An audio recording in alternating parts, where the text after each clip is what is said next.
Influencing popular culture, politics, and everything in between. The local station takes you ringside as we discuss the crazy world that is professional wrestling. This is Going Ringside with The Local Station.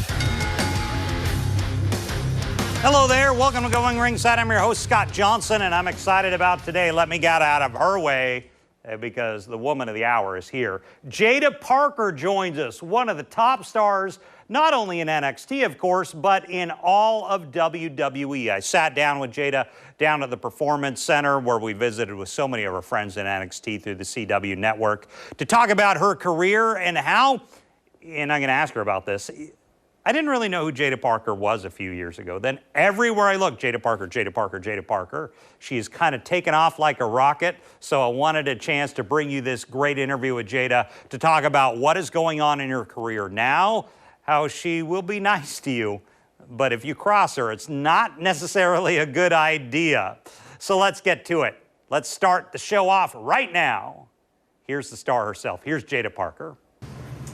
Well, we're joined now by Jaida Parker. Jaida, thank you for joining us today. Of course. Thank you for having me. Jaida, if you look at wrestling media around, since 2023, I started seeing just this name, Jaida Parker, Jaida Parker, Jaida Parker, through 24 to today. Yeah. What happened? How did this meteoric rise happen so quickly?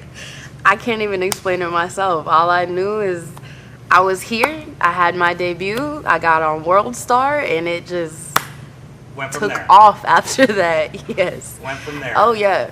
How have you dealt with the whiplash transition in your life from where you were 3 years ago to today?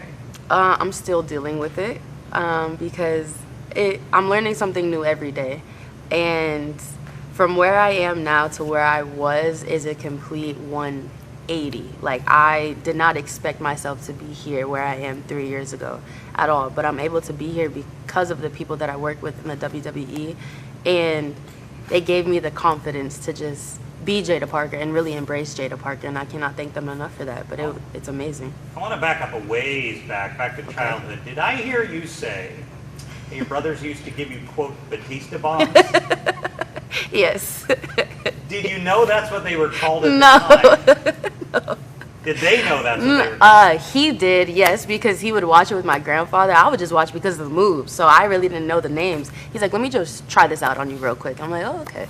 But yeah. Did you go along with it? I had no choice. You know? Put up a little fight with it. Yeah, I understand. When did you learn what the moves were called?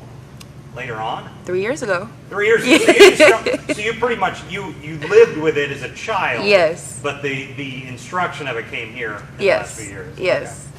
So I want to talk about a few matches. I want to start with the Royal Rumble. Okay. You made your name in the Royal Rumble. Well, you'd already made your name, but it helped. Thank you. What was the Rumble like? I've always wondered what it's like to be in a match like that. Crazy. It was insane. I felt like a kid in a candy shop because the minute I walked out into that entrance and I heard the fans, it was just an insane adrenaline rush. I really just don't know how else to explain it. I've never been in front of that many people before, but it was something that I'll never forget for the rest of my life because it was amazing. What's the match like? Punches and kicks being thrown everywhere. I mean, it's one thing to wrestle one opponent. Yes. What's the difference? It's another to always fight somebody but always have your back turned to something, you know what I'm saying? You always have to have your head on a swivel, especially with the Royal Rumble because you have people trying to get you out constantly. So not only do I have to focus on getting this one person out, I have to focus on these other women trying to get me out as well. If I remember right, was Jordan Grace the person who eliminated you?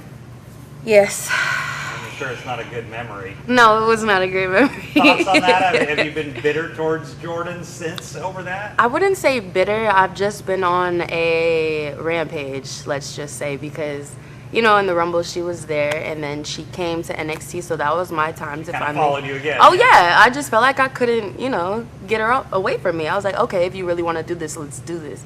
And we've been going like this since she got here, but she's made me better. I feel like I've made her better as a person in the ring as well because we just go at it. I know I can go at it with her, and I'm really waiting to go at it with her again because, you know. Now, while you've had issues with Jordan and you made each other better, in the end, will you be the one on top here?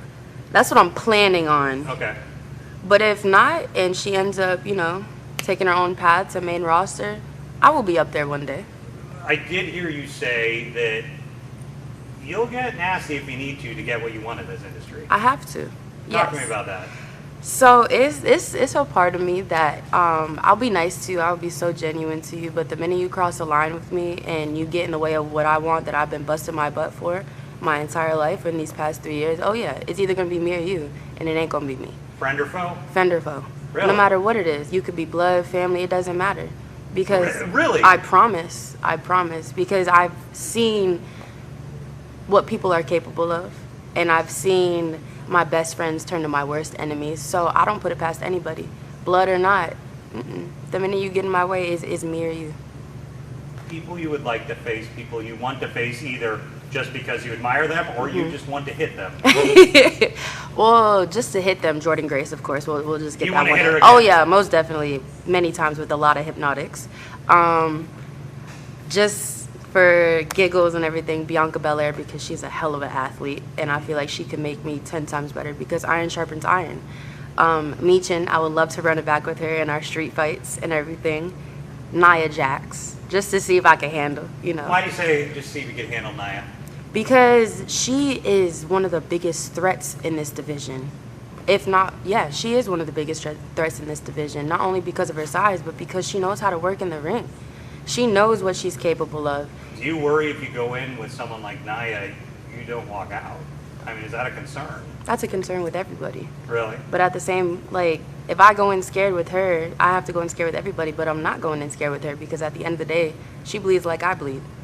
Wrestling is filled with just drama online, fans, it is everywhere. Everywhere. You have to live in the middle of that. Mm-hmm. What's that like? Because you read it, many times wrestlers just don't respond. Mm-hmm. I mean, what's that like?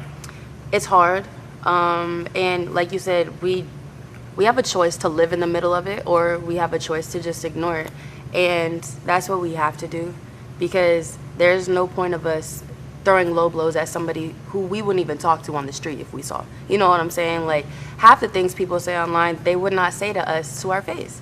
So if that's the case, why would I even have to respond for you if you don't even pay any of my bills? I don't even know you, but you know me. And that's all that matters. You know my name. I don't even know yours. In the locker room, is it talk? I mean, do talent get frustrated? Anybody would get frustrated. Yeah. Especially if they're constantly being bullied, threatened. Anybody would get frustrated with that. I want to talk about main roster. Your goal, it sounds like, is main roster? Most definitely. Do you see that coming at some point? Hopefully, Yeah. yes. And I'm not rushing it. I'm not doing anything, but I'm going to be grinding until I get that call. How are you feeling? Wrestling is hard on the body, doing it day in and day out. Mm-hmm. How are you feeling? I'm good.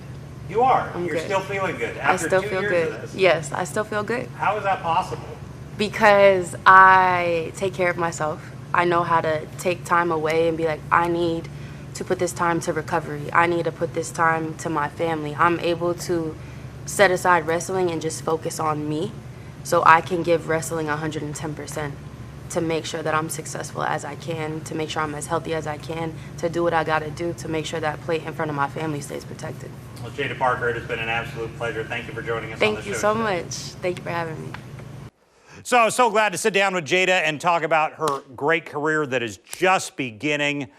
I think we've got a lot that we're going to be seeing of her in coming years, and who knows how far her star will shine, but I'm guessing pretty far. So glad she could be with us. Once again, Going Ringside, coming to CW in Jacksonville, Channel 17, September 23rd. We're going to debut with one of Hulk Hogan's final interviews. And, of course, all the shows, if you're not in Florida, will be on the Going Ringside YouTube channel, youtube.com/@GoingRingside. Make sure you click that subscribe button. I'm Scott Johnson. Thanks for joining us. We'll see you back here next time.